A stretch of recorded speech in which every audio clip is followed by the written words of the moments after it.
Bismillahirrahmanirrahim. Assalamualaikum warahmatullahi wabarakatuh. Alhamdulillahirabbil alamin wa bihi nasta'in ala umurid dunya waddin. Wassalatu wassalamu ala asyrafil anbiya'i wal mursalin nabiyina Muhammad wa ala alihi wa sahbihi ajmain wa man ihtada bihudah wattaba'a atharahu ila yaumiddin. Amma ba'd. Rabbi israh li sadri wa yassir li amri wahlul 'uqdatam min lisani yafqahu qawli. Allahumma inna nas'aluka ilman nafi'a wa rizqan thayyiba wa amalan mutaqabbala. Para akhwat dan ummahat yang semoga dirahmati dan diberkahi oleh Allah Subhanahu wa taala. Alhamdulillah kembali kita dipertemukan oleh Rabbuna Jalla wa Ala dalam majelis ilmu yang berbarokah untuk kita sama-sama belajar menjadi pribadi yang lebih baik, lebih dekat dengan Allah Subhanahu wa taala, lebih bertakwa kepada Allah Subhanahu wa taala, dan lebih memperbaiki hubungan kita juga dengan sesama manusia. Makanya kita belajar akhlak dan adab. Pada kesempatan kali ini insyaallah ta'ala kita akan lanjutkan kajian kita tentang akhlak dan adab dari kitab Fusul fil Adab wa Makarimil Akhlak karya Al-Imam Ibnu Aqil, di mana kita telah sampai halaman 29 ya. Halaman 29 yaitu tentang adab lisan. Wah, ini banyak yang kena ini ya. Adab berbicara, adab lisan, termasuk saya ini banyak yang kena. Bismillahirrahmanirrahim. Kata beliau, wa yustahabbu dhabtul alsinati wa hifdhuha wal iklalu minal kalami illa fima yakni wala budda minhu. Dan dianjurkan untuk menjaga lisan dan tidak banyak bicara kecuali dalam hal yang bermanfaat dan harus disampaikan. Ya. Wa afdalu minas samti ijra'ul alsinati bima fihi naf'u li ghairihi wal intifa'u li nafsihi. Dan lebih bagus lagi dari semua itu adalah ya dan yang lebih baik dari diam, ya, suatu berbicara suatu hal yang bermanfaat bagi diri sendiri dan orang lain lebih utama daripada diam, ya, seperti qiraatil Quran, membaca Al-Quran, wa tadrisil ilm, mengajarkan ilmu yang bermanfaat, wa dzikrillahi ta'ala, dan berzikir kepada Allah Subhanahu wa taala, wal amri bil ma'ruf wan nahyi 'anil munkar, ya, amar ma'ruf nahi munkar, yakni mengajak manusia kepada kebaikan dan melarang dari kemungkaran, wal islahi bainan nas, dan mendamaikan antara orang yang sedang berselisih, bertengkar. Baik. Jadi bab ini adalah bab tentang adab lisan, adab berbicara.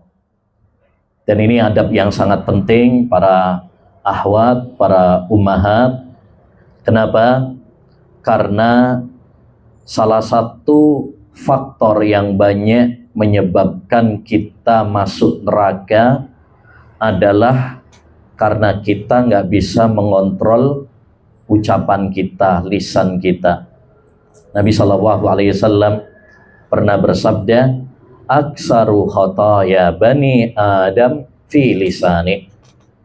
Kebanyakan dosa anak Adam itu pada lisannya. Demikian juga Nabi SAW pernah bersabda, wahal yakubbun nasa ala wujuhihim au ala manahirihim illa hasaidu alsinatihim.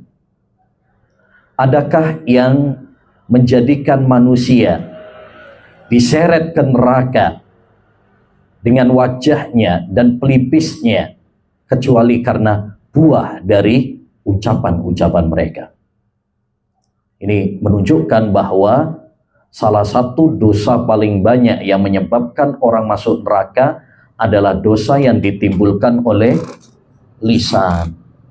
Makanya kita berusaha setelah ngaji ini, ya, setelah kita mengenal sunnah, mengenal ilmu, ya, mengenal Islam yang murni, ya, kita menjadi pribadi yang lebih baik. Salah satunya adalah dari ucapan-ucapan kita. La yastaqimu imanu abdin hatta yastaqima qalbuh, wa la yastaqimu qalbuhu hatta yastaqima lisanu. Kata Nabi SAW, tidak akan istiqomah, ya, keimanan seorang hamba sampai istiqomah dulu hatinya. Dan tidak akan istiqomah hati seorang hamba sampai istiqomah lisannya. Maka menjaga lisan, ya, mengontrol lisan untuk tidak berbicara kecuali yang baik, ini adalah salah satu hal penting yang membuat kita menjadi pribadi yang lebih baik, menjadi orang-orang yang istiqomah. Ya, jangan sampai, mohon maaf, setelah kita ngaji ilmu agama, justru omongan kita semakin pedas, lebih pedas daripada sambel. Ya, jangan sampai ucapan kita lebih tajam daripada pisau. Ya, hati-hati. Semakin kita ngaji, ucapan kita harus semakin apa? Semakin baik, semakin terjaga, tidak mengucapkan kecuali yang baik. Seperti halnya lebah, tawon. Nabi memperumpamakan orang-orang beriman itu seperti lebah. Masalul mu'min masalun nahlah. Perumpamaan orang beriman itu seperti tawon, lebah. La ta'kulu illa thayyiban. Dia tidak makan kecuali yang baik. Dia tawon itu, lebah itu, dia nggak makan kecuali yang baik. Dari sari-sari apa? Bunga. Dia nggak sembarangan kayak lalat misalkan, sampah di sampah, enggak. Dia cari yang baik-baik. Begitu juga orang-orang yang beriman. Dia tidak makan kecuali makan yang halal. Wala tuhriju illa thayyiban. Ya, dan lebah itu tidak mengeluarkan kecuali yang baik. Apa yang dikeluarkan oleh lebah? Madu. Ya. Dia mengeluarkan madu. Begitu juga orang-orang yang beriman. Dia tidak mengeluarkan kata-kata kecuali yang baik. Ya, kalimat-kalimat, ucapan-ucapan yang keluar dari mulutnya, ya, tidaklah kecuali yang diridhoi oleh Allah Subhanahu wa taala, yang menyenangkan orang yang mendengarnya, ya, tidak menyakitkan, tidak melukai perasaan orang yang mendengarnya. Nah ini, ya, ini penting sekali.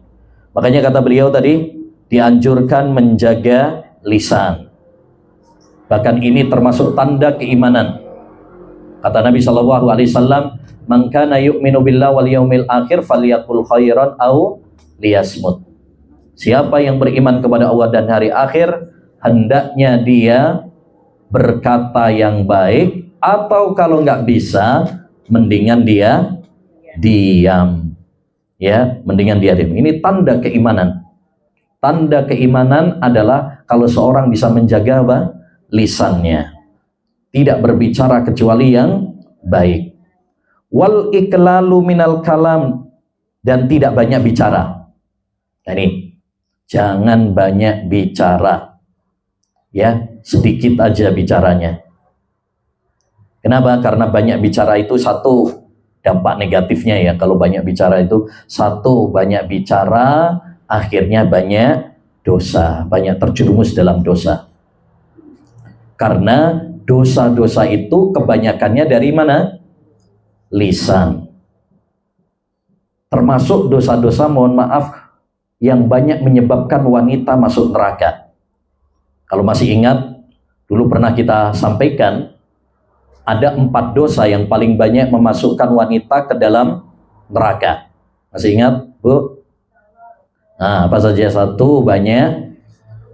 banyak mengeluh. 2, kufur kebaikan-kebaikan suami. Yang ketiga, apa? Banyak mencela, ya, mencela temannya, mencela tetangganya. Dan yang keempat, suka menunda-nunda kebaikan.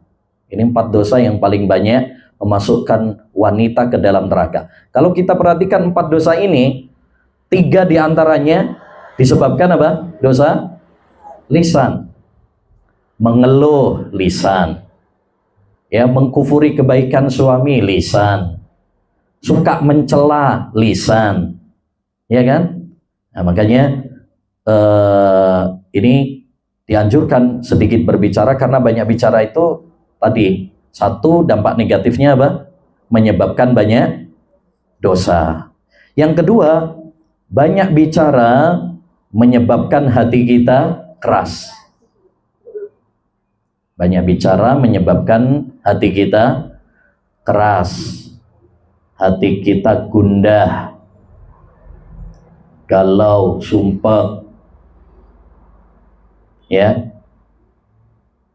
Dulu pernah kita sebutkan juga, kalau nggak salah ya, di kajian Al-Irsyad, ya, pernah kita sampaikan ada 4 dosa yang menyebabkan hati kita itu keras.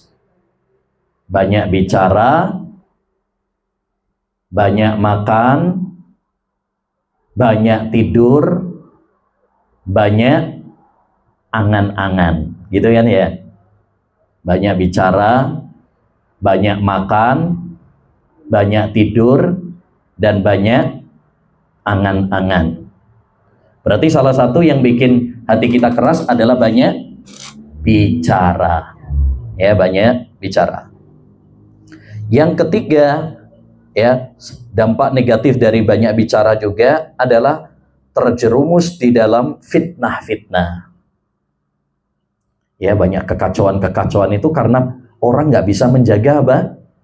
Lisannya.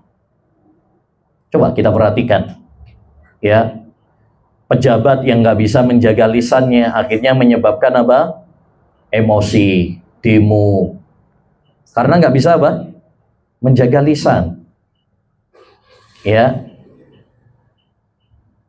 entah itu gubernur, entah itu bupati. Coba dulu ada gubernur Jakarta karena ya bicara yang tidak mengenakan, akhirnya ada demo berjilid-jilid. Ya, kemarin ada bupati di Jawa Tengah, di Pati, ya, gara-gara omongan yang nggak terkendali, akhirnya apa? Memprovokasi ya masyarakat. Ini kalau orang nggak bisa menjaga lisan, akhirnya terjerumus dalam fitnah-fitnah, kekacauan-kekacauan. Ya. Makanya kata Ibnu Abbas, innamal fitnatul lisan. Kekacauan itu kebanyakan disebabkan adalah lisan.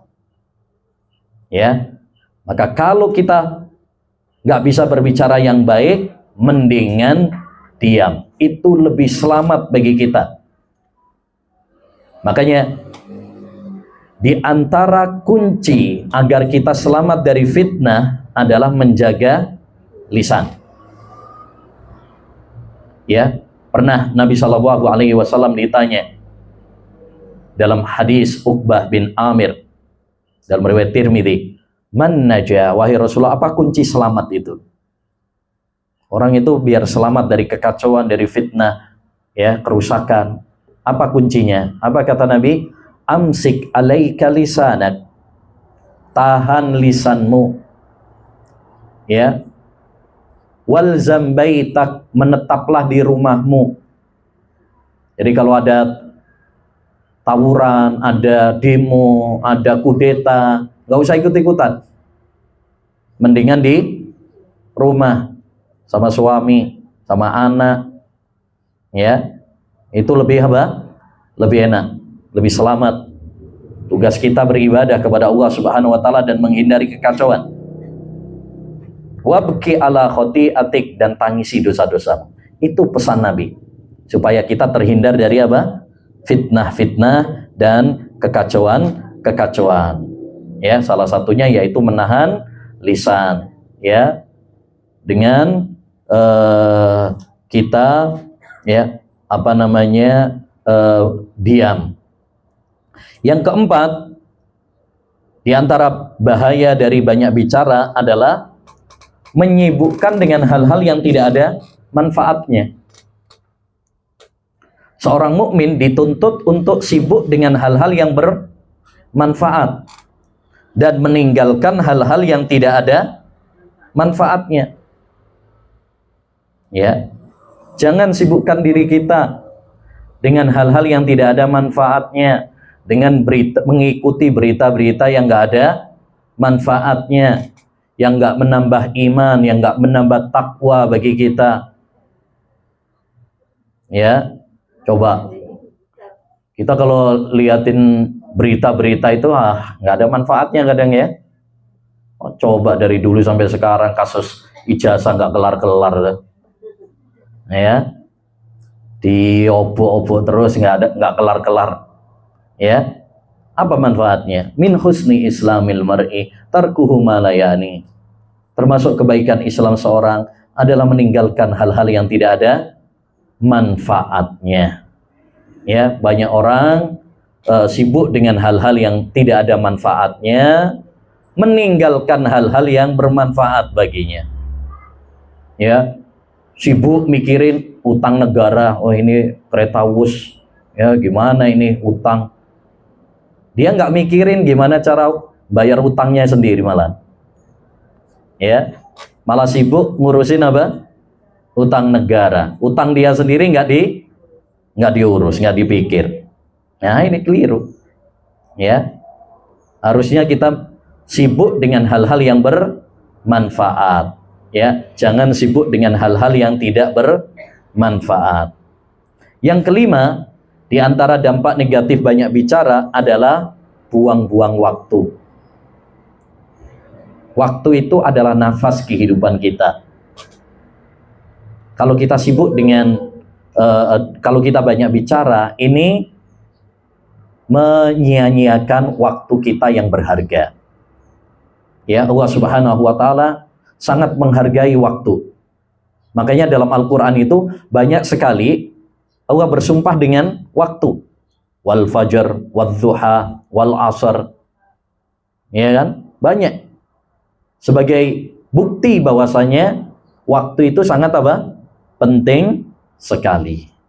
Ya, sangat penting sekali. Jadi intinya salah satu adab dalam lisan yang harus kita perhatikan adalah tidak banyak bicara, ya, kecuali untuk hal-hal yang bermanfaat. Makanya kalau kita mau bicara, mikir dulu. Saya mau bicara ini, kira-kira yang saya mau ucapkan ini bermanfaat apa tidak?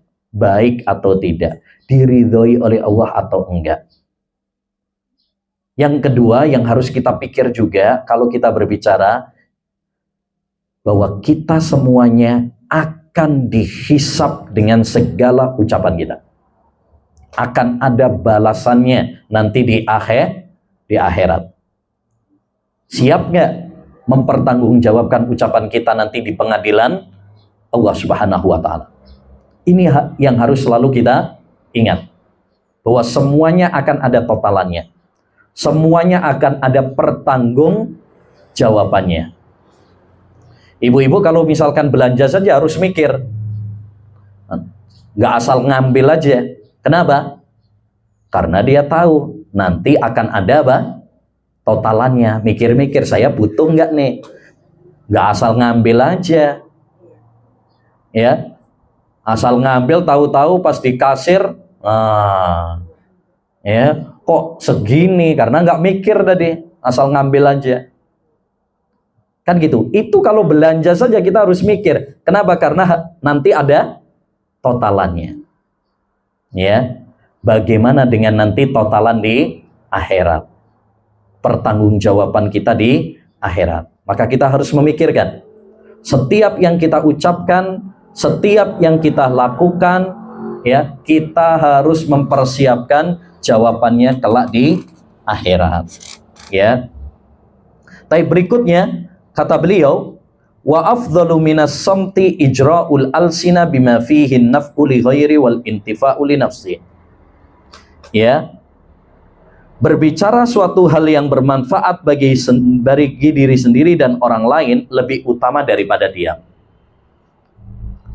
Ya.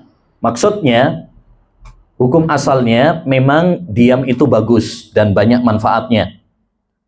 Ya. Diam itu bagus, sampai ada sebagian ulama, Imam Ibnu Abi Dunya punya buku tentang as-samt. As-samt itu keutamaan banyak diam. Keutamaan banyak diam. Kenapa? Karena diam itu tadi satu tanda kesempurnaan iman dan tanda akhlak yang mulia. Yang kedua, kalau kita banyak diam, kita lebih banyak apa? Selamat dari dosa. Kalau banyak bicara tadi apa? Banyak dosa, banyak menyakiti orang, banyak terjerumus dalam fitnah, banyak berantem urusan sama orang, gitu kan? Taib. Ya. Yang ketiga, kalau kita banyak diam, insya Allah selamat di dunia dan di akhirat. Namun, yang dimaksud diam itu baik, yaitu diam dari ucapan-ucapan yang batil, ucapan-ucapan yang haram. Daripada kita mengucapkan ucapan yang batil, ucapan-ucapan yang haram, ucapan-ucapan yang kotor, ya, maka lebih baik apa? Diam. Tapi mana yang lebih baik? Diam atau mengucapkan ucapan-ucapan yang baik? Mengucapkan ucapan yang baik lebih baik daripada diam. Jadi kesimpulannya, mengucapkan ucapan yang baik lebih baik daripada diam. Dan diam lebih baik dari mengucapkan ucapan yang kotor, ucapan yang haram. Jelas ya? Jadi kalau kita berbicara yang baik, dicontohkan tadi bicara yang baik itu seperti apa? Baca Quran. Nah, itu lebih baik daripada diam. Ya, menyampaikan ilmu lebih baik daripada diam. Nah, kalau kita diam-diaman aja, ya kajian seperti ini kalau diam-diaman aja nggak dapat ilmu dong, ya kan? Taib, zikir kepada Allah Subhanahu Wa Taala lebih baik daripada apa? Diam. Mengajak orang kepada kebaikan, melarang dari kemungkaran lebih baik daripada diam. Mendamaikan orang yang bertengkar lebih baik daripada diam. Tapi diam itu jauh lebih baik daripada mengucapkan ucapan yang kotor, mengucapkan ucapan-ucapan yang haram. Ya. Nah, ini. Jadi kesimpulannya, ibu-ibu yang dirahmati oleh Allah Subhanahu wa taala, ya, kalau kita berbicara, maka bicaralah yang baik. Itu jauh lebih baik daripada kita diam. Ya. Tapi kalau kita nggak bisa berbicara yang baik, tetapi malah kita mau berbicara yang kotor, maka lebih baik diam. Ya, saat itu diam lebih baik daripada mengucapkan ucapan yang kotor. Ya, kesimpulannya, mengucapkan yang baik lebih baik daripada diam, dan diam lebih baik daripada mengucapkan ucapan yang kotor. Ya, makanya kalau kita ingin berbicara, kita harus pikir, ya, memikirkan beberapa hal. Satu, yang perlu kita pikirkan adalah ketika mau berbicara itu, Masya Allah, kalau setiap mau berbicara mikirkan 4 hal ini, wah, insya Allah akan terjaga kita, lisan kita. Satu, kata para ulama, orang kalau mau berbicara itu hendaknya memperhatikan niatnya. Niatnya baik apa enggak dia mau berbicara ini? Karena innamal a'malu bin niat. Setiap amalan itu tergantung kepada niatnya. Yang kedua, ya, hendaknya dia mengucapkan yang baik. Nah, dia harus mikir-mikir, ini kalau saya mau berbicara ini, ucapan saya ini diridhoi oleh Allah atau enggak? Dicintai oleh Allah apa enggak? Atau justru nanti malah mendatangkan murka Allah SWT? Nah, itu dipikirkan. Ya, dipikirkan baik-baik. Yang ketiga, memilih kata-kata yang lembut. Ya, memilih kata-kata yang lembut. Mungkin kita maksudnya baik, mungkin yang kita sampaikan juga baik, tapi kalau kata-katanya disampaikan dengan kasar, galak, akhirnya jadinya nggak baik. Ngomong sama suami misalkan, ya, niatnya bangunin dia sholat misalkan, tapi nyampaikannya sambil marah-marah, bentak-bentak misalkan. Niatnya baik, yang dia sampaikan baik, nyuruh sholat, tapi cara menyampaikannya dengan bentak-bentak, jadinya apa? Jadinya nggak baik deh. Ya, karena kita harus memilih kata-kata yang pas, kata-kata yang lembut. Ya, kata-kata yang lembut.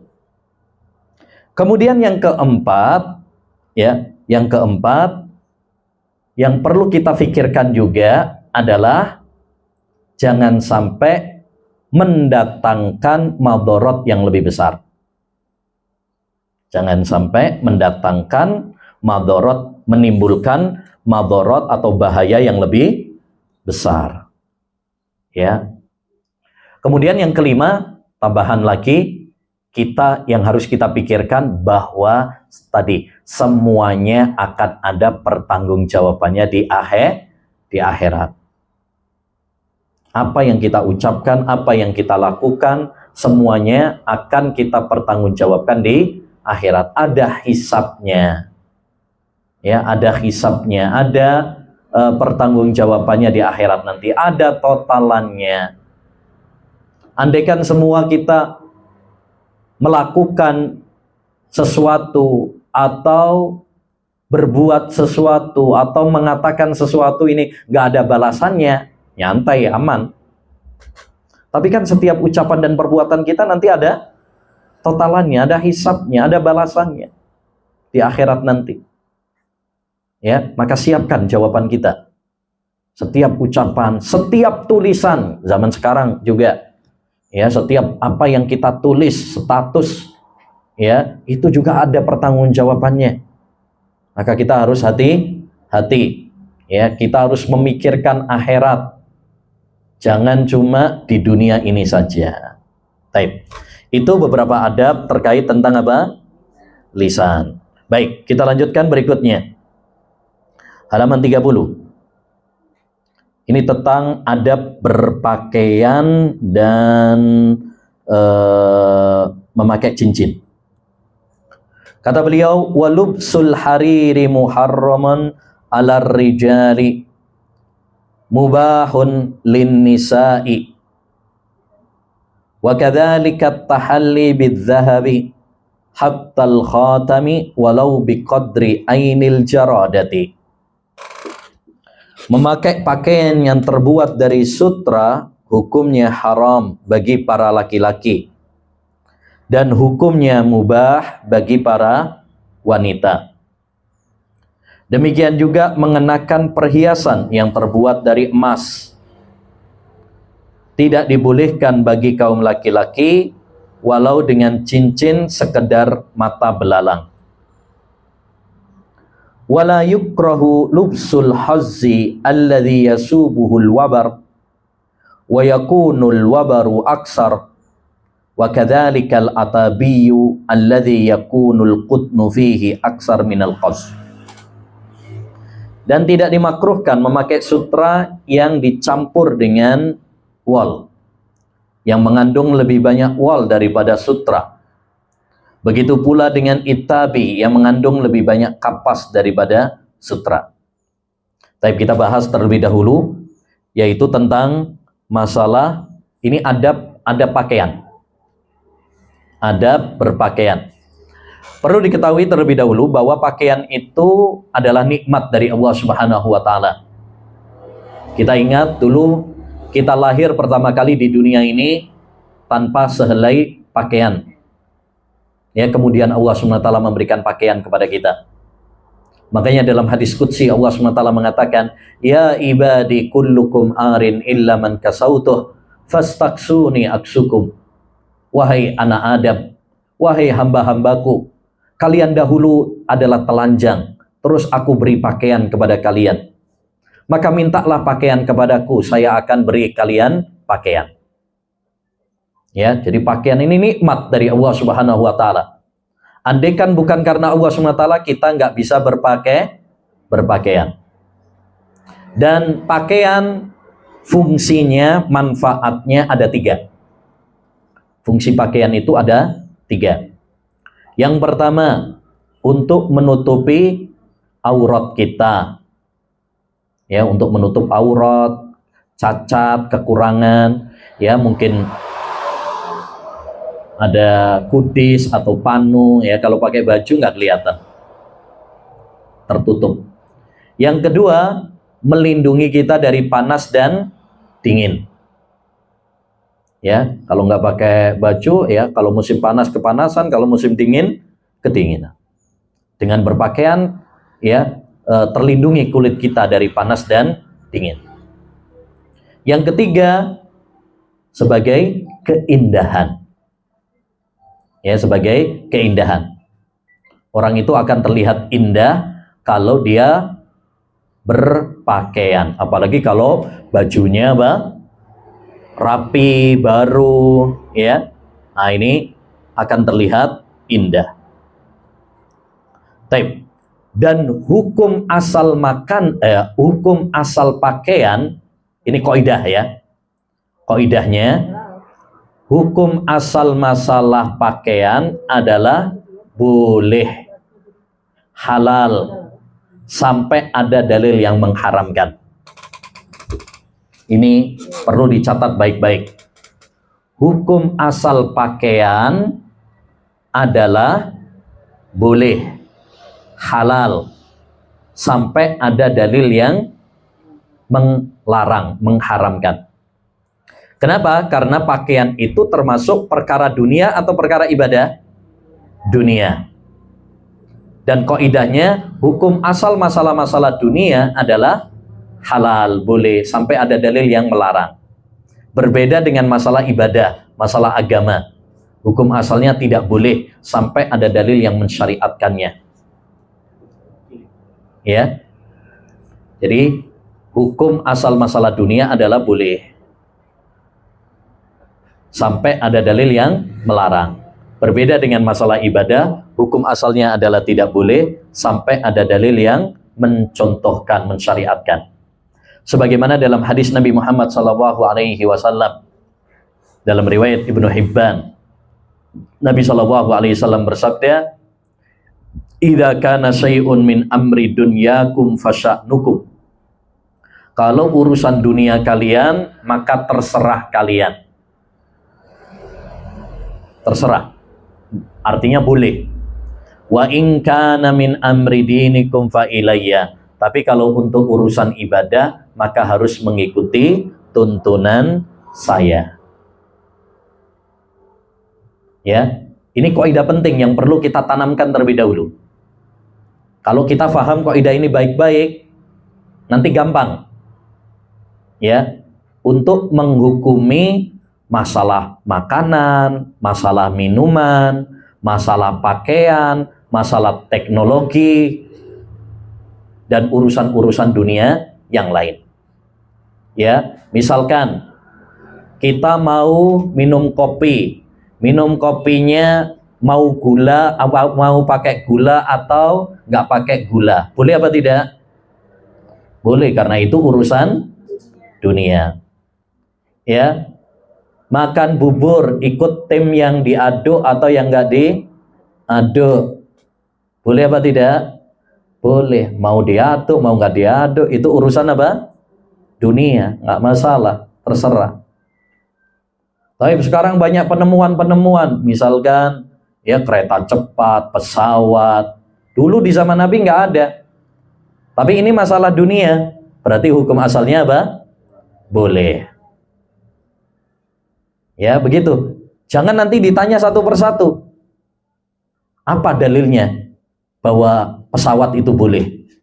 Ya karena itu urusan apa? Dunia. Siapa yang melarang, dialah yang dituntut mendatangkan dalilnya. Nah ini penting ini. Jangan nanti minta dalil satu persatu. Apa hukumnya bala-bala misalkan? Ya, mana dalilnya yang membolehkan? Nggak ada. Al-bala-bala halal, nggak ada.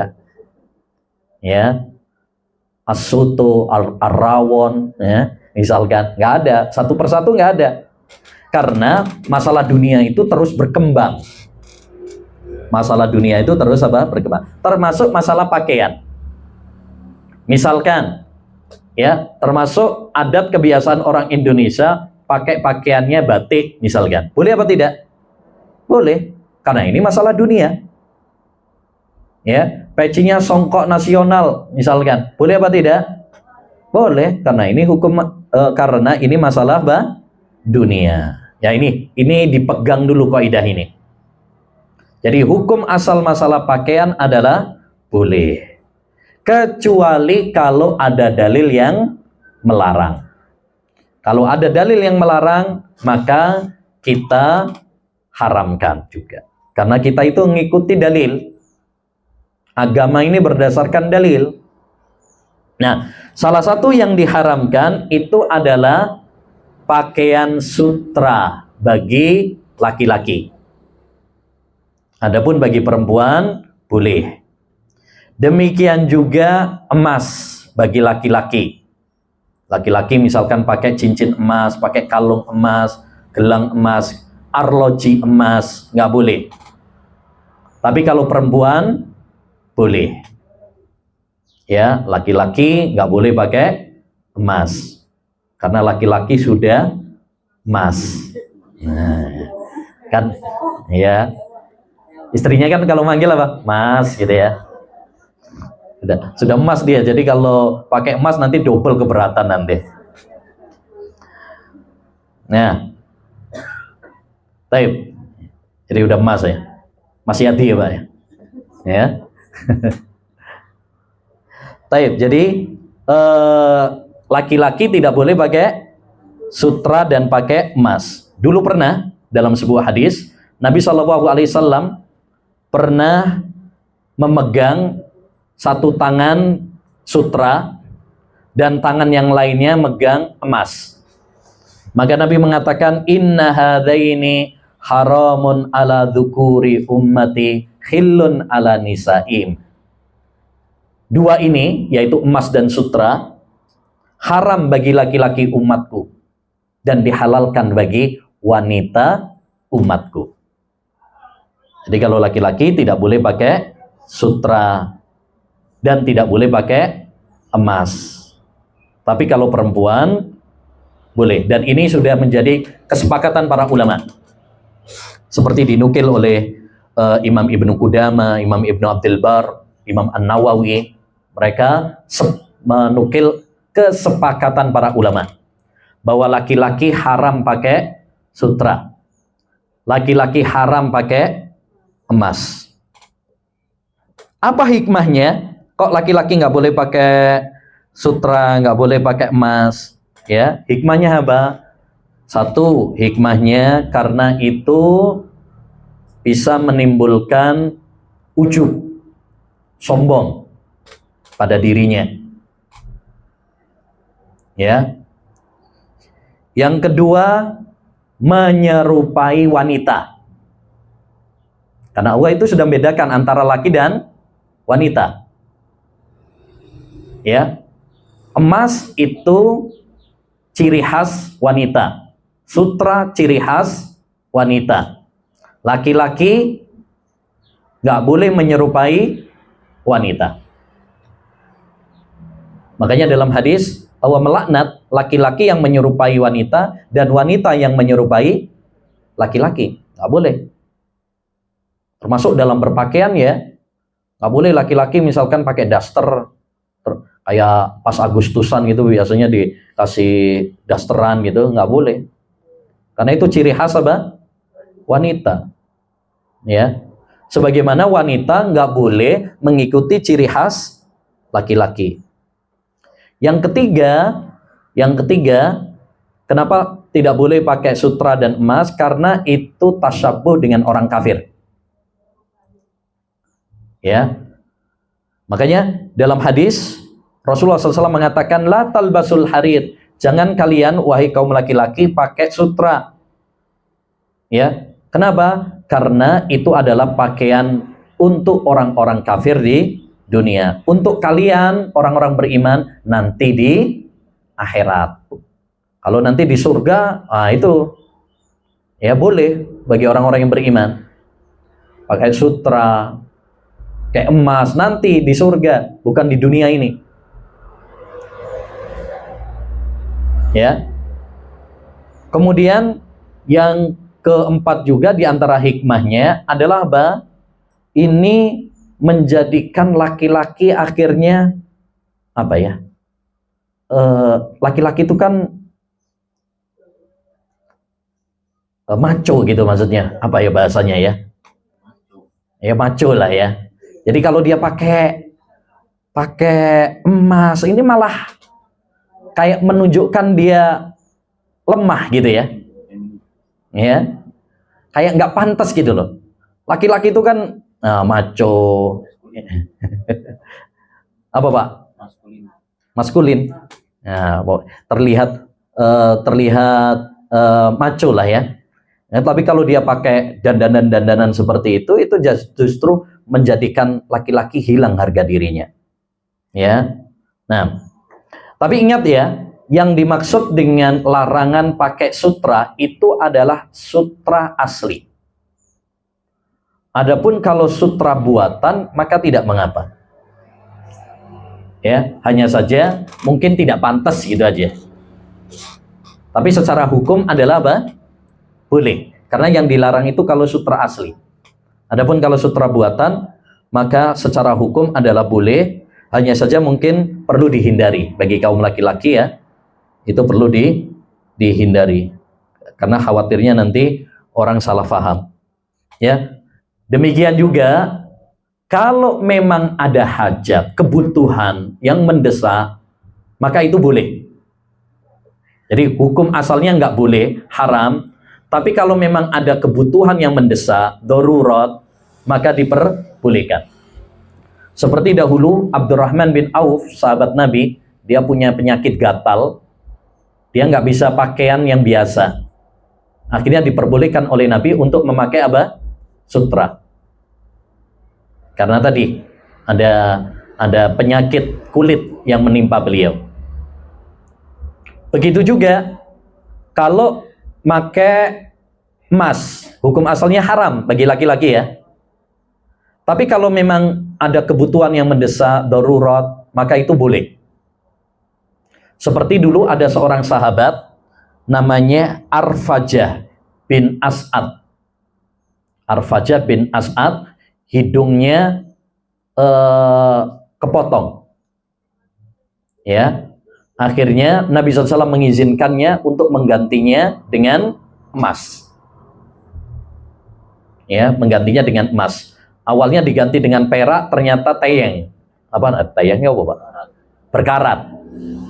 Ya. Karaten. Akhirnya diganti dengan emas. Itu menunjukkan bahwa apa? Boleh. Kalau pakai emas, asalkan kalau memang ada apa? Kebutuhan yang mendesak. Termasuk kalau sekarang misalkan pakai gigi emas. Pakai gigi emas. Kalau memang ada kebutuhan yang mendesak, diganti yang lain nggak bisa, maka itu boleh. Tapi kalau ada pengganti yang lain, maka nggak boleh. Ya, kalau sekarang kan bisa ya diganti dengan gigi yang lain yang semisal nggak harus dengan emas. Maka itu nggak boleh. Tapi kalau misalkan satu-satunya cara untuk menggantinya adalah dengan emas, maka boleh. Ya, maka diperbolehkan. Cuma sayang kalau mati nanti repot itu ya. Ya, dicopot nanti. Mau dikubur, sayang emasnya. Ya, mendingan buat ahli warisnya ya. Tapi itu secara hukum lah ya, secara hukum seperti itu. Jadi hukum asalnya laki-laki tidak boleh pakai sutra dan tidak boleh pakai emas. Yang boleh itu adalah perempuan, ya. Kemudian juga tadi beliau mengatakan tidak dimakruhkan memakai sutra yang tercampur. Maksudnya bahannya campuran antara sutra dengan bahan yang lain. Ya, kata para ulama, kalau sutranya campuran, maka yang menjadi patokan adalah bahan yang terbanyak. Kalau bahan terbanyaknya adalah sutra, maka nggak boleh.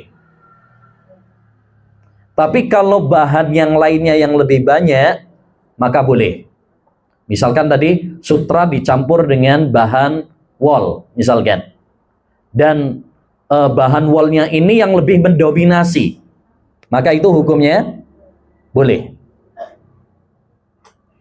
Tapi kalau sutranya yang lebih mendominasi, maka tidak boleh. Kalau imbang 50-50, boleh apa tidak? Tidak boleh.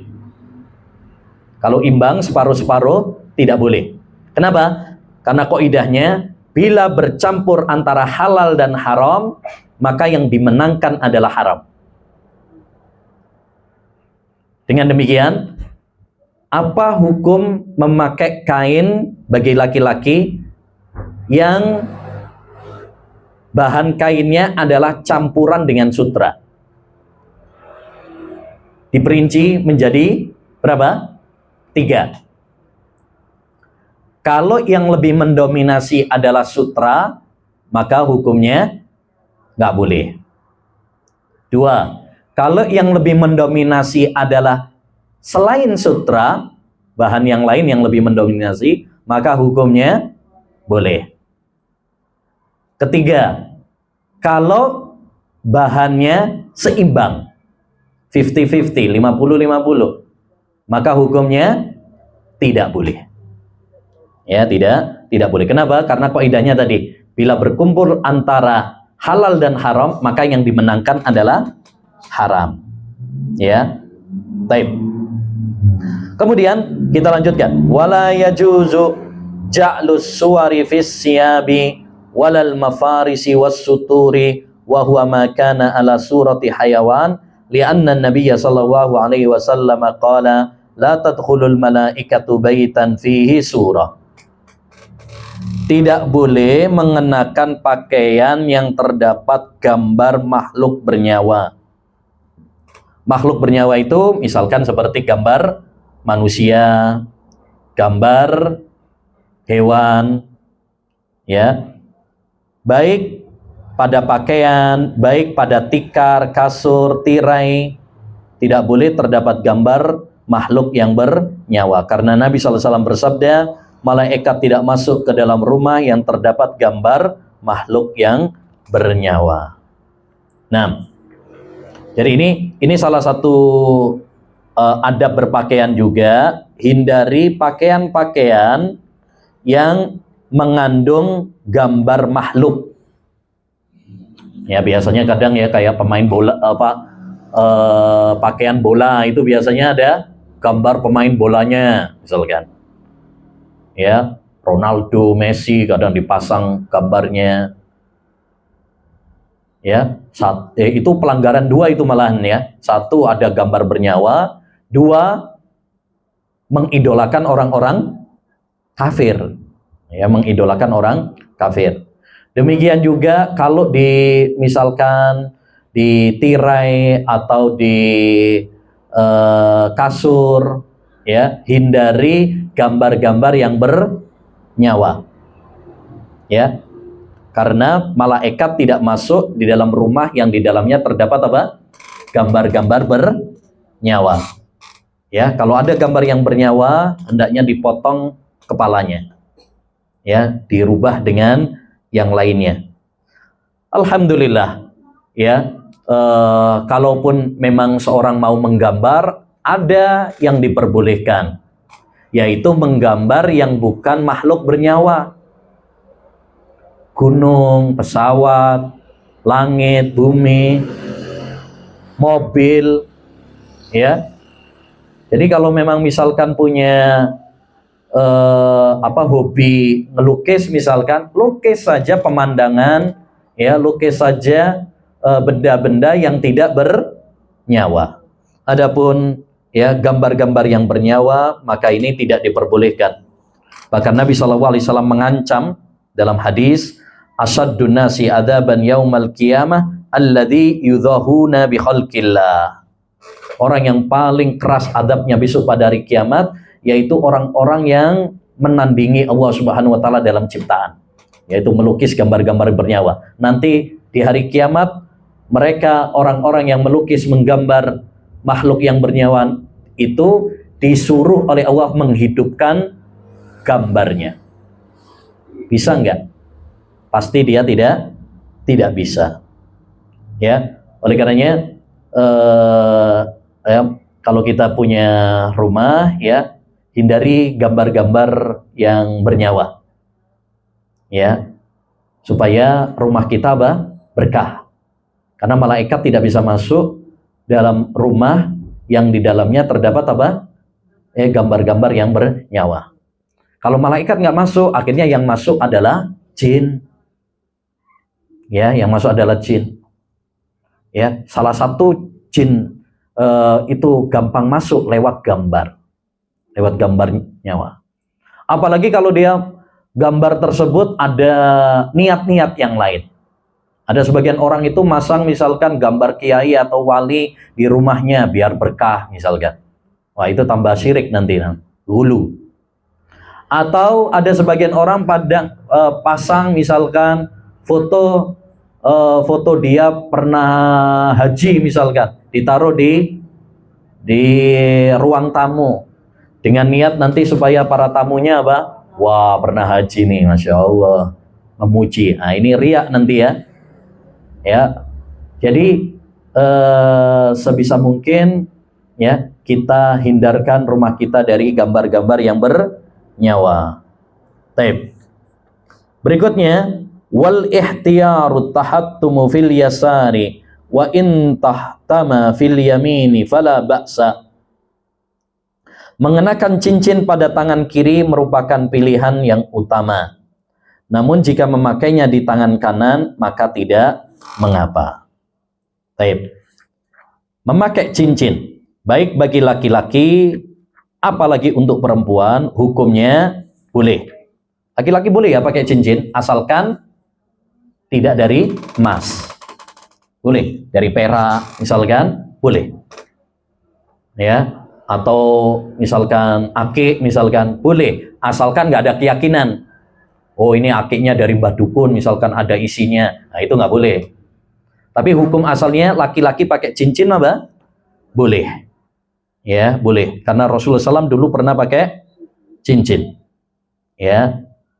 Baik. Nah, kalau seorang memakai cincin, naruhnya di tangan kanan ataukah di tangan kiri?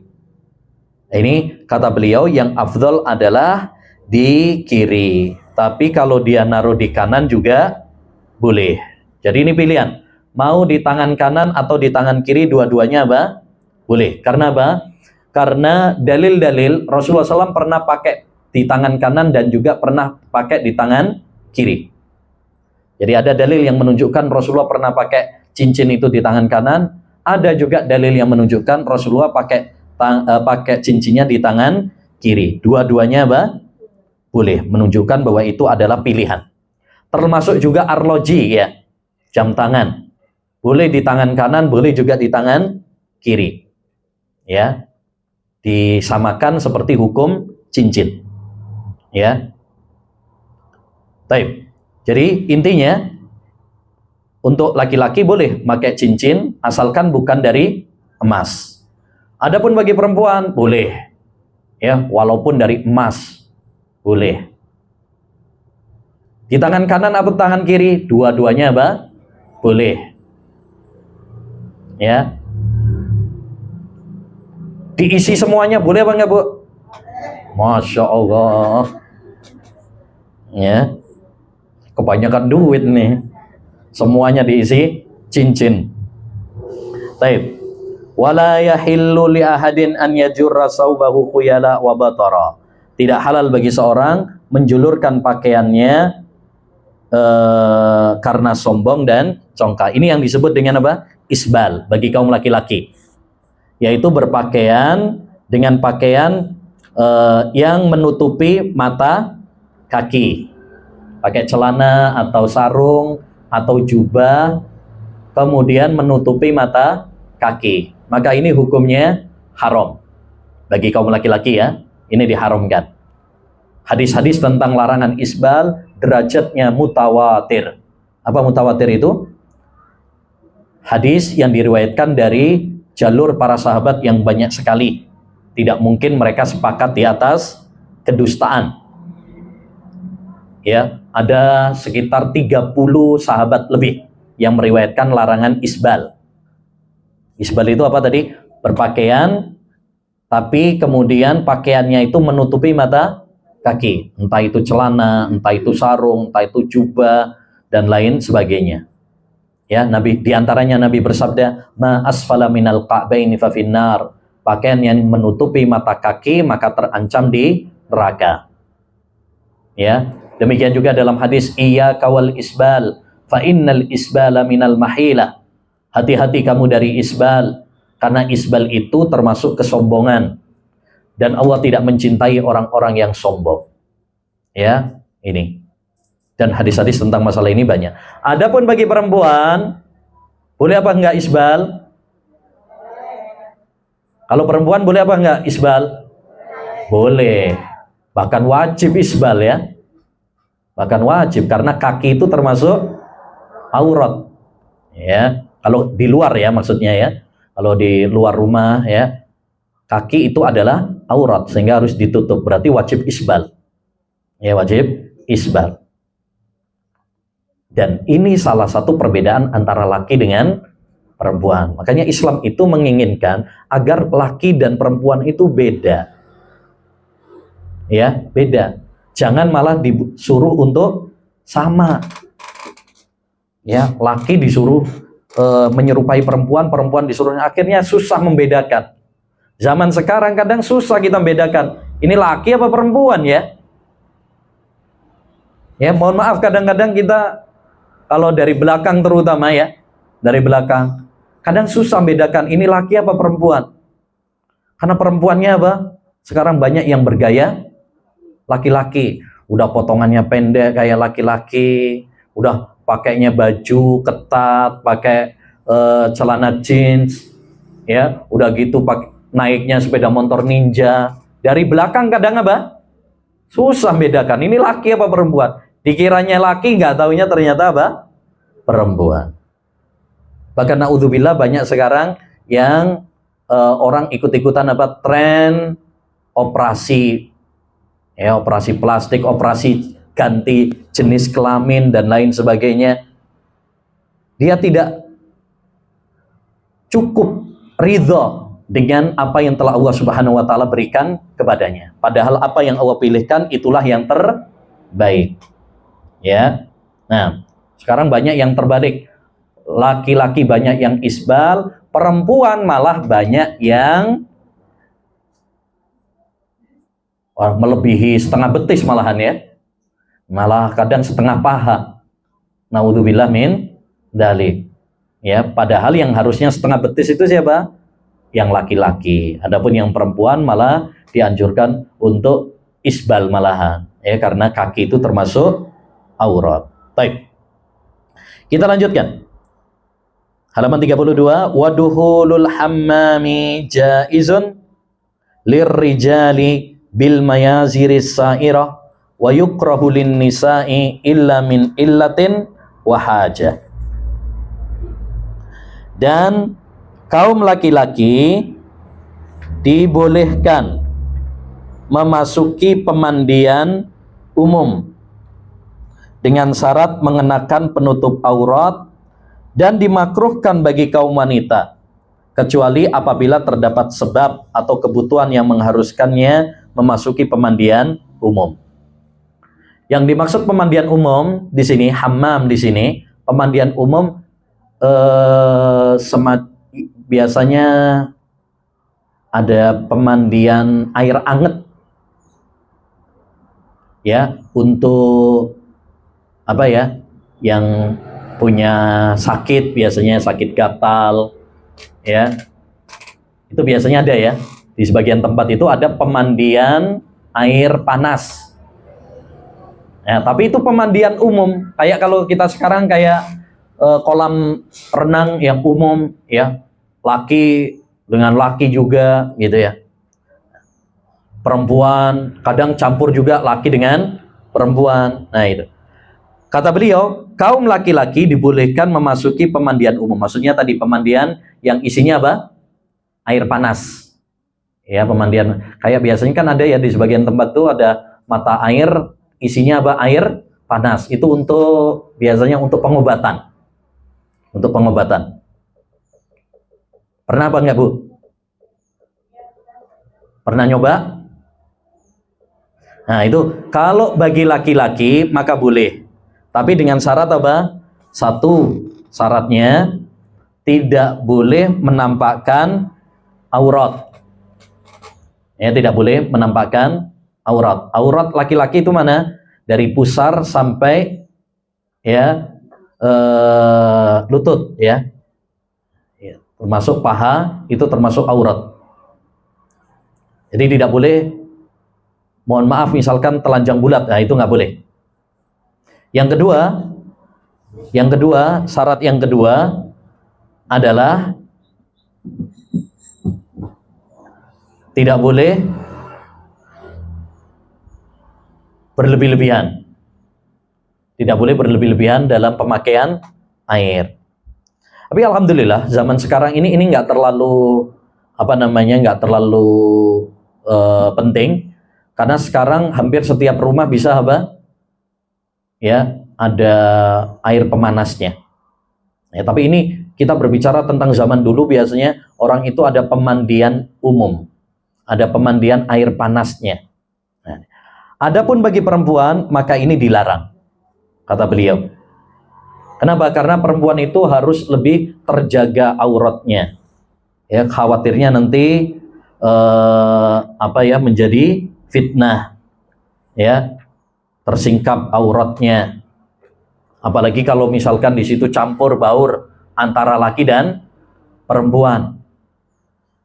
Ya, perempuan itu lebih tertutup dalam agama Islam daripada laki-laki. Makanya ketika keluar dia diwajibkan untuk berjilbab, laki-laki enggak. Ya, dia lebih tertutup karena wanita itu lebih menggoda. Ya, lebih menggoda. Nabi SAW pernah bersabda, al-mar'ah aurah, fa'idha kharajat istashrafaha syaitan. Wanita itu adalah aurat. Kalau dia keluar rumah, akan diperindah oleh setan. Akan diperindah oleh setan.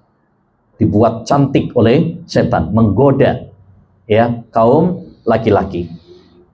Makanya di sini tidak diperbolehkan kecuali kalau karena sakit atau ada hajat.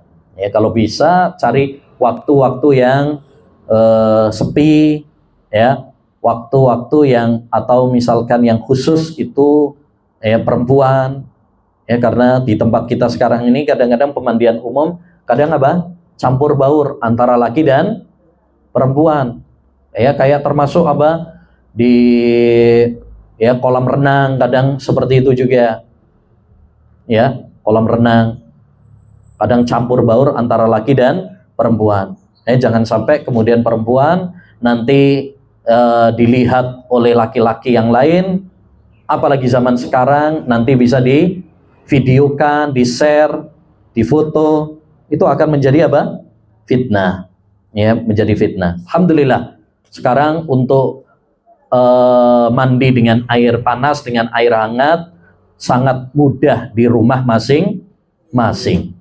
Ya, berbeda dengan zaman dulu ya. Zaman dulu orang untuk ke pemandian air panas itu cari di tempat-tempat tertentu tadi, ya, sungai yang ada air, sumber mata air tertentu. Tapi alhamdulillah sekarang ini lebih mudah. Baik, berikutnya wala ba'sa bil hidabi bil hinna wa huwa yustahab wa kadzalikal katmu wa yukrahu bis sawadi. Dan tidak mengapa menyemir rambut dengan henna, bahkan hal tersebut disunnahkan. Begitu juga dibolehkan dengan katam, namun dimakruhkan menyemir rambut dengan warna hitam. Nah, ini hukum menyemir rambut, terutama kalau sudah apa? Beruban. Ya, kalau sudah beruban. Kalau belum beruban, jangan disemir ya. Sebagian orang kadang udah bagus-bagus, rambutnya hitam, malah disemir jadi ya, jadi merah, jadi biru, jadi putih malahan, ya, jadi abu-abu. Ya, ini warna terindah itu adalah hitam rambut itu. Jadi kalau yang disemir itu kalau memang apa? Sudah banyak ubannya. Ya. Tujuannya apa? Tujuannya nyemir itu diperbolehkan karena satu, untuk menyelisih ahlul kitab. Karena orang-orang ahlul kitab mereka tidak menyemir rambut mereka. Yang kedua, untuk membersihkan rambut dari debu, ya, dan sebagainya. Taib. Rasulullah SAW mengatakan, innal yahuda wan nasara la yasbahun fakhalifuhu. Orang-orang Yahudi dan Nasrani itu mereka tidak menyemir rambut mereka, maka selisihilah mereka. Jadi boleh nyemir rambut, asalkan tadi ya, kalau memang sudah banyak apa? Ubannya. Adapun kalau belum beruban, ya, tidak perlu untuk disemir. Tapi kata beliau, wa yukrahu bisawadi, kalau menyemir dimakruhkan nyemirnya dengan warna hitam. Ya, karena ada hadisnya dari Nabi SAW, ghayyiru hadza bisyai' wajtanibus sawad. Semirlah rambut ini, yaitu bapaknya Abu Bakar As-Siddiq, tapi jauhilah dengan warna hitam. Jauhilah warna hitam. Kenapa? Karena kalau dia sudah beruban, kemudian nyemirnya pakai warna hitam, itu adalah penipuan. Itu adalah penipuan. Nanti dikiranya masih muda padahal sudah tua. Masya Allah. Ya, padahal aslinya sudah tua, ubannya sudah banyak. Begitu disemir pakai warna hitam, dikiranya masih gadis malahan. Ya, padahal aslinya sudah nenek. Nah, nanti bisa ketipu nanti yang jomblo. Nah, taib. Berikutnya, wala yajuzu an yahluwa ar-rajulu bimra'atin laysat lahu bimahramin, wala yajtami'u rajulani wala imra'atani uryanaini fi firashin wahid wala izarin wahid. Laki-laki dan perempuan yang bukan mahram nggak boleh berdua-duaan. Dan dua laki-laki dan dua perempuan juga nggak boleh, ya, bertelanjang, ya, di atas satu kasur atau satu selimut. Baik, ini salah satu adab juga dalam pergaulan yang perlu diperhatikan. Tidak boleh berdua-duaan dengan laki-laki yang bukan mahramnya. Namanya khulwat.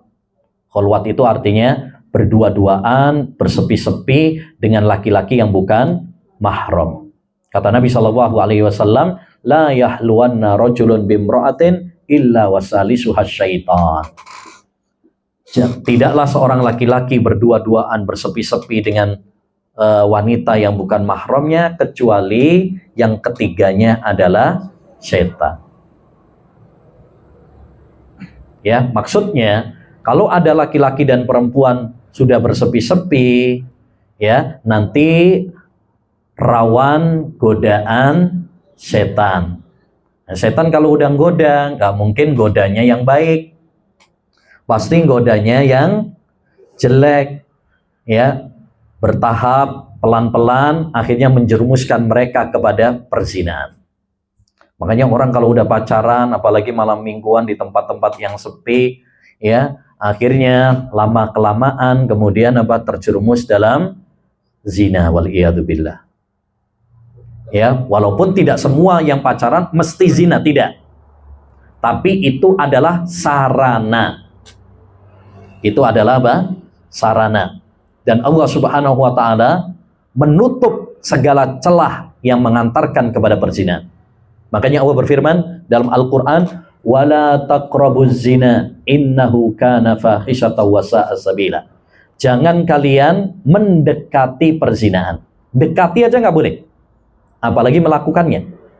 Maka segala sarana yang mengantarkan kepada perzinahan harus ditutup rapat-rapat. Demikian juga kata beliau tadi, tidak boleh dua orang laki-laki atau dua orang perempuan tidur satu selimut. Karena ini bisa mengarah kepada hal-hal yang tidak diinginkan. Ya, LGBT, lesbi, homoseks. Ya, awalnya kadang berawal dari apa? Tidur satu kasur, satu ranjang.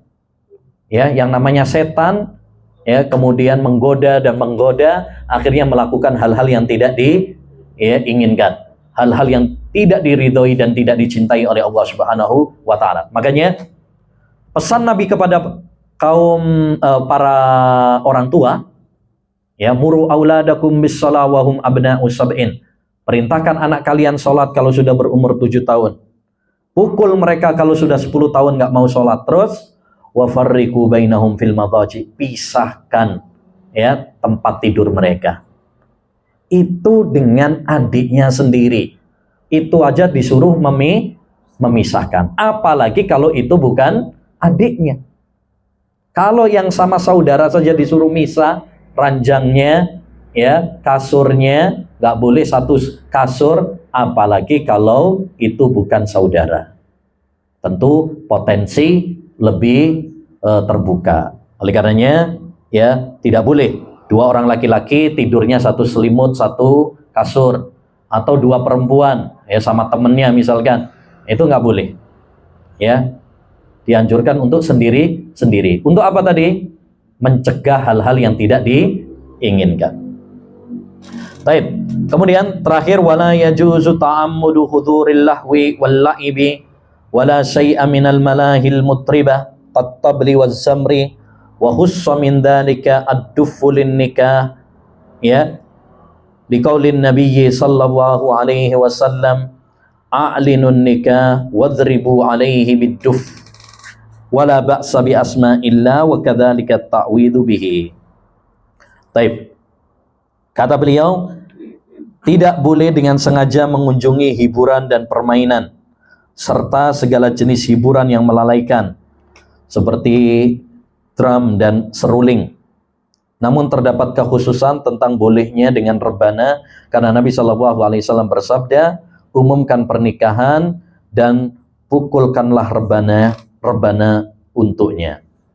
Baik, maksudnya adalah tidak boleh menghadiri acara-acara hiburan yang di dalamnya terdapat hal-hal yang diharamkan oleh Allah Subhanahu wa taala. Seperti apa? Musik dan nyanyian. Apalagi kalau di situ diiringi dengan khamr, narkoba dan sebagainya. Ya, Nabi sallallahu alaihi wasallam bersabda, "Inna wa harrama alayyal khamra wal maisir wal quba." Ya, Allah Subhanahu wa taala mengharamkan untuk saya khamr, judi dan musik.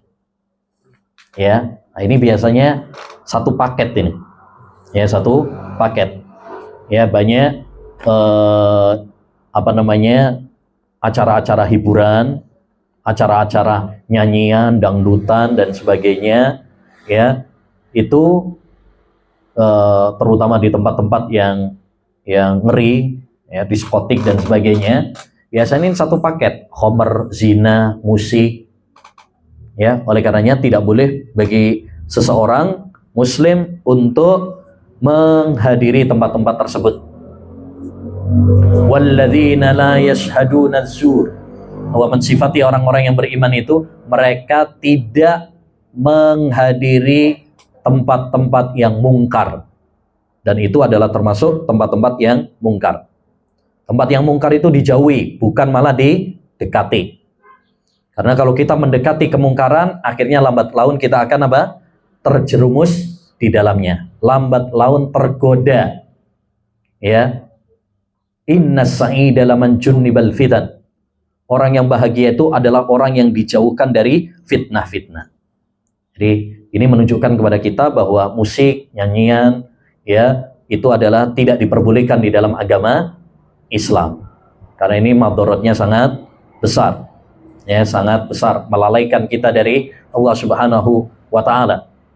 Makanya orang-orang yang suka musik biasanya berat untuk mendengarkan Al-Qur'an, berat untuk ibadah kepada Allah Subhanahu wa taala. Ya, akhirnya mengidolakan orang-orang fasik, bukan mengidolakan orang-orang yang soleh. Kecuali musik yang diperbolehkan. Ya, maksudnya nyanyian yang diperbolehkan tadi dalam pernikahan itu boleh pakai rebana. Sama pas hari raya, dua itu ya yang diperbolehkan. Ya. Selain daripada itu, maka hukum asalnya adalah terlarang. Kemudian wala ba'sa bi asma'illah, tidak mengapa ruqyah dengan nama Allah Subhanahu wa taala. Ya. Maksudnya adalah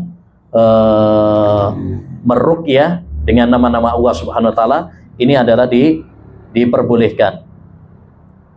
Seperti yang dilakukan oleh Nabi sallallahu alaihi wasallam ketika beliau meruqyah, bismillahi arqik min kulli syai'in yu'dzik min syarri kulli nafsin aw ainin hasid Allahumma yashfik bismillahi arqik. Ya, dengan nama Allah Subhanahu wa taala aku meruqyahmu. Jadi meruqyah dengan nama Allah Subhanahu wa taala itu diperbolehkan. Ya. Baik. Dan tidak perlu ke dukun. Ya, cukup dengan zikir kepada Allah Subhanahu wa taala, dengan membaca Al-Qur'an, dengan zikir-zikir kepada Allah Subhanahu wa taala. Enggak perlu dibawa ke dukun. Haram. Ya. Nabi sallallahu alaihi wasallam pernah mengatakan, man ataka hinan aw arrafan fasaddaqahu bima yaqul faqad kafara bima unzila ala Muhammad. Siapa yang mendatangi peramal, dukun, ya, maka berarti dia telah kufur dengan apa yang telah diturunkan kepada Nabi Muhammad sallallahu alaihi wasallam. Begitu juga tidak perlu dengan jampi-jampi, dengan jimat-jimat, walaupun jimat tersebut diambil dari Quran. Kadang, oh ini jimat tapi isinya bahasa Arab misalkan. Kenapa? Karena Al-Quran itu bukan untuk jimat. Al-Quran itu diturunkan untuk dibaca, dipelajari, diamalkan. Bukan untuk jimat. Nabi SAW melarang kita menggantungkan jimat. Bahkan kata Nabi, man allaqa tamimatan faqad asyrak. Siapa yang menggantungkan jimat berarti dia telah berbuat syirik. Baik jimat tadi yang dari jampi-jampi dukun, ya, raja-raja isinya, atau jimat-jimat yang walaupun itu tulisannya adalah bahasa Arab atau bahkan dzikir, tidak boleh. Ya, sebagaimana pendapat mayoritas ulama, bahkan itu pelecehan terhadap Al-Qur'an. Karena nanti jimatnya dipakai di masuk WC, ya, dilakukan dipakai ketika maksiat dan lain sebagainya. Justru itu adalah pelecehan dan merendahkan Al-Qur'an. Baik, alhamdulillah selesai sudah pembahasan kajian kita pada pagi ini. Alhamdulillah dapat banyak ya tadi. Ada apa aja tadi? Adab lisan, ya, kemudian adab berpakaian, ya, adab berpakaian. Demikian juga adab apa tadi? Menyemir, ya. Kemudian adab pergaulan, ya, tidak boleh bersepi-sepi antara laki dengan perempuan, ya. dan tidak boleh menghadiri hiburan-hiburan yang di dalamnya terdapat musik dan nyanyian. Ya, Masya Allah. Hari ini banyak adab-adab yang kita pelajari. Mudah-mudahan dengan kita semakin ngaji ilmu agama, kita semakin faham dan kita bisa amalkan sehingga kita menjadi pribadi-pribadi yang bertakwa kepada Allah Subhanahu wa Ta'ala. Amin ya Rabbal Alamin. Baik. Sebelum kita tutup, kita kasih pertanyaan, ujian. Siap, Bu?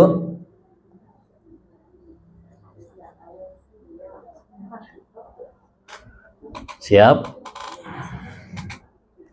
Siap? Sebelum ujian, ada ininya? Ada mic-nya? Ya. Nggak pakai tepuk sakinah ya, nggak pakai ya. Baik, pertanyaan pertama. Tadi kita sampaikan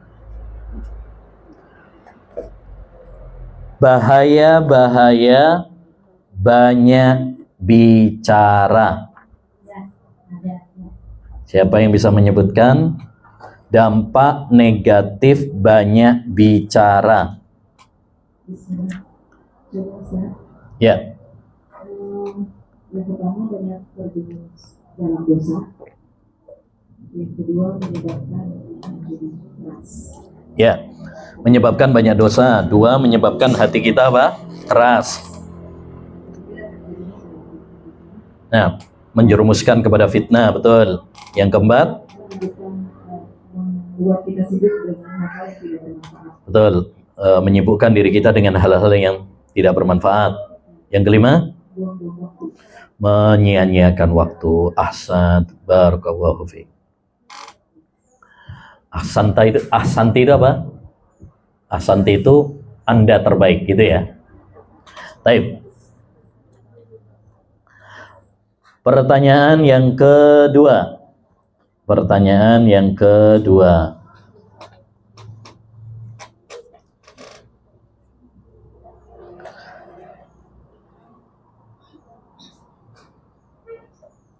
Tadi kita sampaikan, laki-laki tidak boleh pakai sutra dan emas.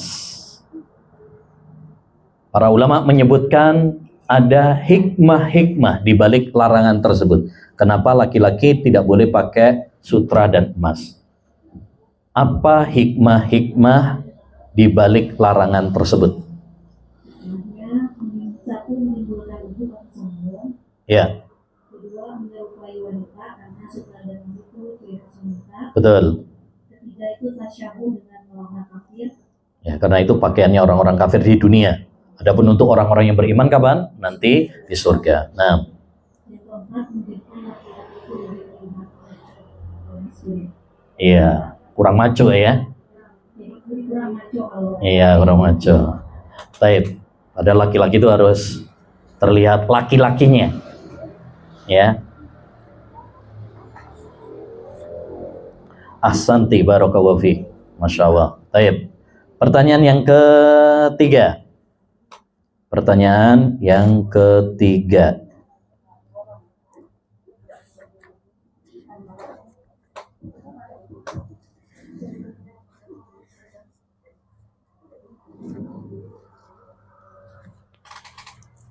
Baik.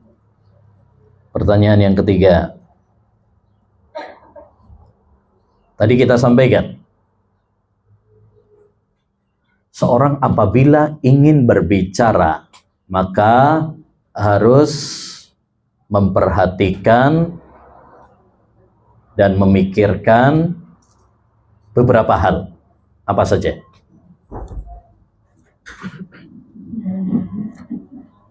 Ketika berbicara, seperti dulu satu, hendaknya perhatikan niatnya. Niat, ya, perhatikan niatnya dulu. Perhatikan dan kata yang baik, memilih kata-kata yang lembut. Jangan sampai menimbulkan bahaya yang lebih besar. Menimbulkan bahaya yang lebih besar. Semuanya akan bertanggung kewajiban akhirat. Nah, mengingat bahwasannya semua yang dia ucapkan itu nanti akan dipertanggungjawabkan di akhirat. Masya Allah, Masya Allah, barakallahu fiik. Baik, satu lagi.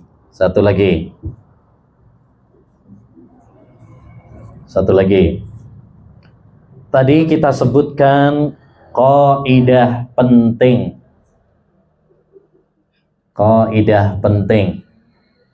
dalam masalah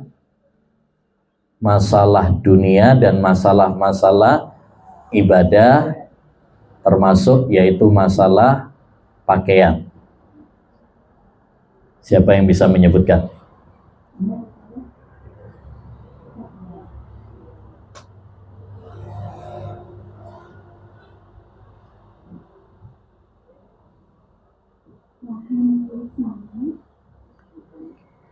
Gimana?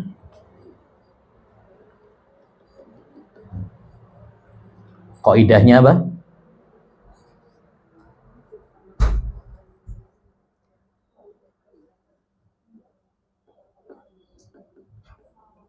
Tentang masalah-masalah dunia dan masalah-masalah ibadah dan masalah pakaian.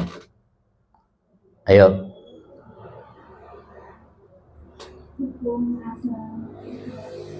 Hukum asal masalah dunia adalah boleh sampai ada dalil yang melarangnya. Betul. Baik, ini masalah dunia. Baik, terus masalah ibadah.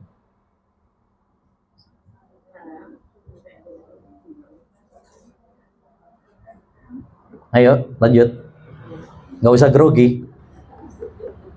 Santai aja. Hukum asal masalah ibadah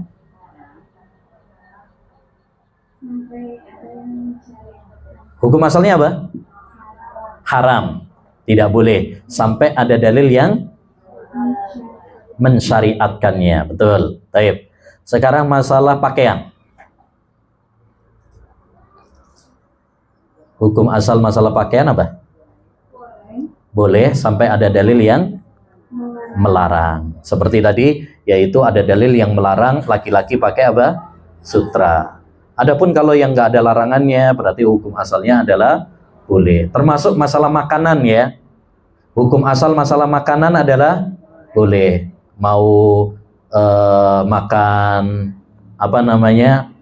Somai, mau makanan bala-bala, soto, rawon, pecel, ya, kebuli, hukum asalnya adalah boleh sampai ada dalil yang melarang. Selama tidak ada larangan, berarti hukum asalnya boleh.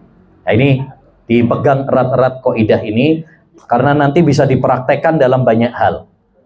Ya, termasuk penemuan-penemuan teknologi modern, HP, kereta cepat, pesawat, laptop. Ini masalah-masalah apa?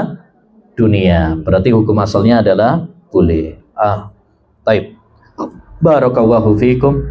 Demikian yang bisa kita bahas. Mudah-mudahan bermanfaat bagi kita semuanya. Insyaallah taala kita lanjutkan pada pertemuan berikutnya bulan depan insyaallah taala. Kita tutup dengan doa kafaratul majlis.